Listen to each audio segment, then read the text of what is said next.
അന്ന് ഒരു നൂറ്റാണ്ടിന്റെ മുജദ്ദിദായ സമസ്ത കേരള ജംഇയ്യത്തുൽ ഉലമയുടെ സർവവുമായിരുന്ന ശൈഖുൽ മർഹൂം ശംസുൽ ഉലമ പറഞ്ഞൊരു മറുപടിയുണ്ട്. ഈ സമസ്ത കേരള ജംഇയ്യത്തുൽ ഉലമ അല്ലാഹുവിന്റെ ഔലിയാക്കൾ രൂപീകരിച്ച പാർട്ടിയാണ്, അല്ലാഹുവിന്റെ ഔലിയാക്കൾ രൂപീകരിച്ച സംഘടനയാണ് സമസ്ത കേരള ജംഇയ്യത്തുൽ ഉലമ. നേരത്തെ ഗഫൂർ ദാരിമി ഉസ്താദ് പറഞ്ഞല്ലോ, വരക്കൽ തങ്ങളെ കുറിച്ച് പറയുമ്പോൾ ഖുതുബുസ്സമാൻ എന്ന പേരിലാണ് ശൈഖുന ഇവിടെ പരിചയപ്പെടുത്തിയത്. അതുകൊണ്ട് തന്നെ ശൈഖുന പറയാണ്, ഇത് അല്ലാഹുവിന്റെ ഔലിയാക്കൾ രൂപീകരിച്ച പ്രസ്ഥാനമാണ്. ഏതൊക്കെ പ്രതിസന്ധി വന്നാലും അല്ലാഹുവിന്റെ ഔലിയാക്കൾ ഈ സമസ്ത കേരള ജംഇയ്യത്തുൽ ഉലമയുടെ സംരക്ഷണം ഏറ്റെടുക്കുമെന്ന് മഹാനായ കോട്ടുമല ഉസ്താദിനോട് പറയുന്നതാരാണ്? ശൈഖുൽ മർഹൂം ശംസുൽ ഉലമയാണ്.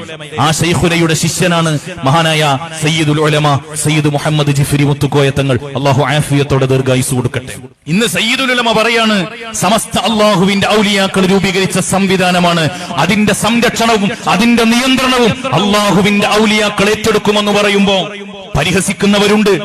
അത് ബഹുമാനപ്പെട്ട സയ്യിദുൽ ഉലമ മാത്രം പറഞ്ഞതല്ല, അത് സമസ്ത കേരള ജംഇയ്യത്തുൽ ഉലമയുടെ പ്രപിതാക്കളായ പണ്ഡിതന്മാർ പറഞ്ഞു വന്നതാണ്. അത് ശംസുൽ ഉലമ പരിചയപ്പെടുത്തിയതാണ്. ശംസുൽ ഉലമ എന്ന ആ ക്രാന്തദർശിയുടെ അഭിവന്യനായ ശിഷ്യൻ ഇന്നത്തെ സമസ്ത കേരള ജംഇയ്യത്തുൽ ഉലമയുടെ ആദരണീയനായ അധ്യക്ഷൻ പറയുന്നത് ശൈഖുൽ മർഹൂം ശംസുൽ ഉലമ പറഞ്ഞ വാക്കുകളാണ്. അതിനെ പരിഹസിക്കുന്നവർക്ക് കാലം മാപ്പ് നൽകുകയില്ല എന്ന് മാത്രമേ പറയാനുള്ളൂ. അത് അഹ്ലുസുന്നത്തി വൽ ജമാഅത്തിന്റെ അടിസ്ഥാന വിശ്വാസം.